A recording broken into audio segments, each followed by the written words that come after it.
Hello, and welcome to VIPRE. Today we're going to do a quick follow-up to our previous video about VIPRE's EDR product and show how our responsive UI allows even teams on the go to respond effectively to security incidents. If you haven't seen the previous video, the quick summary is we showed an example of how even a zero-day ransomware attack, if executed on an endpoint, would be quickly blocked by our endpoint agent. We then showed how the resulting incident would appear in our web console and how a security admin could investigate and respond to that incident. Today, however, we are going to focus on what might happen if your team member isn't sitting in your SOC with a large screen to look at. Maybe he or she has a personal life or is on vacation. In such circumstances, you can't always drop everything to run into the office, or even wait until you can get in front of a big screen. So we'll show how VIPRE enables you to effectively respond, even if all you have is your mobile device. To show how this might work, we'll switch over to a view of my iPhone screen, and note that I have an email notification that has arrived from VIPRE telling me about a threat. If I click on that notification, it will bring me to an email that summarizes the details of that incident. At the top, you can see some basic information about the device that was involved in the attack, and if I scroll down, I can see details about the specific threat, how it was detected, and what VIPRE thinks it might be, plus information about the process that triggered the malicious behavior indicators. In this case, explorer.exe, which likely means that this was something invoked by a user.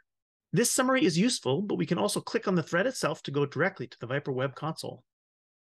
After logging in, we can see the full details of the incident. At the top, we have incident state information. We can see the threat is considered to be unhandled, which means it might not be completely cleaned up. We can see the incident is newly opened, it's unassigned, and so forth. If we scroll down a bit, first we see more details about the device affected by the attack. Then we see a summary of the activity data recorded as related to the attack, how many alerts, how many file actions were taken, etc. And then detailed information about the specific process that triggered incident creation. Below that, you can see mappings to MITRE's attack framework, which maps common attack techniques and tactics to the incident's events. Since this event definitely seems suspicious, we'll scroll back to the top real quick and move the incident into the investigating state, which will also automatically assign the incident to me. Next, I'll switch to the Root Cause Analysis tab so that I can see more about how this attack unfolded. Here you can see a typical process tree with the WinLogon process starting up the user environment and invoking explorer.exe to create the user interface. But we can expand the tree below explorer.exe to see additional process and file activity. In this case, many file access events, creates, deletes, etc., and process events. In particular, Windows Explorer invoked this process, clickonme.exe. This means a user likely double-clicked on this file.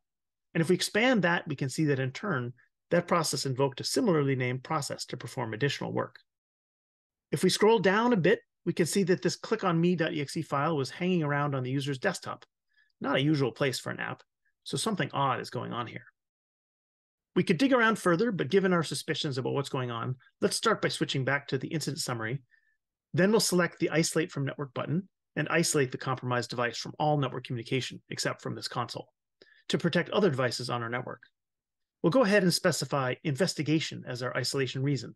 Longer explanations can be reserved for when we're in front of a real keyboard. Next, we'll kick off a remote shell to the endpoint right here in our mobile device, and this will pop up a command shell that will connect us to the remote device. This will be a little easier to use in landscape mode, so I'll rotate my phone.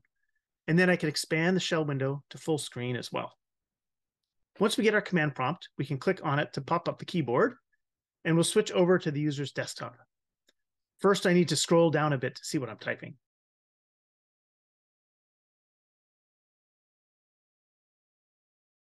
Then I can use the ls command to get a list of files on the desktop.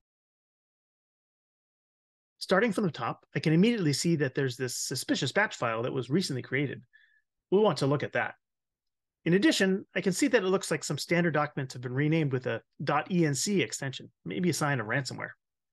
But first, let's get a closer look at this batch file. We can use the remote shell to upload the batch file to the VIPRE console using the put command. This will store the file associated with this incident into the VIPRE console. Once the upload is complete, we can exit the shell, switch back into vertical mode, and minimize the shell window to get back to our incident. Next, we'll open up our main menu, open up the reports list, and run the shell history report. Right at the top, we'll find the recent remote shell we just executed with the attached batch file as evidence. We can look at the details for that file, plus I can then submit the file for analysis in our cloud-hosted sandbox, built right into VIPRE EDR. We just need to send the file off for analysis. Then I'll go back to the main menu and we'll go to the File Analysis tab, where we can see the batch file in the process of being analyzed. While we are waiting for the results to come in, we can also check to see if this file is known to VirusTotal via this simple lookup. Looks like VirusTotal has never seen this before.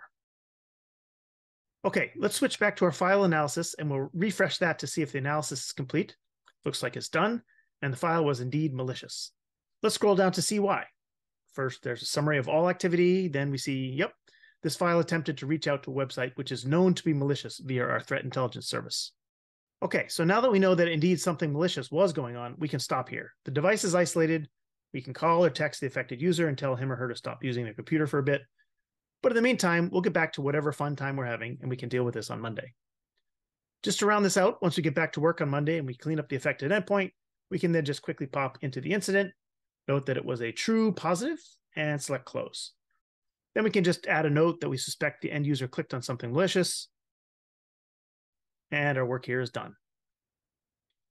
What we've shown here today is that you can fully utilize the VIPRE console to respond to security threats in real time, even if you're outside the office. Sure, the interface is a little cramped, but everything you need to do to investigate and contain an ongoing incident is at your fingertips.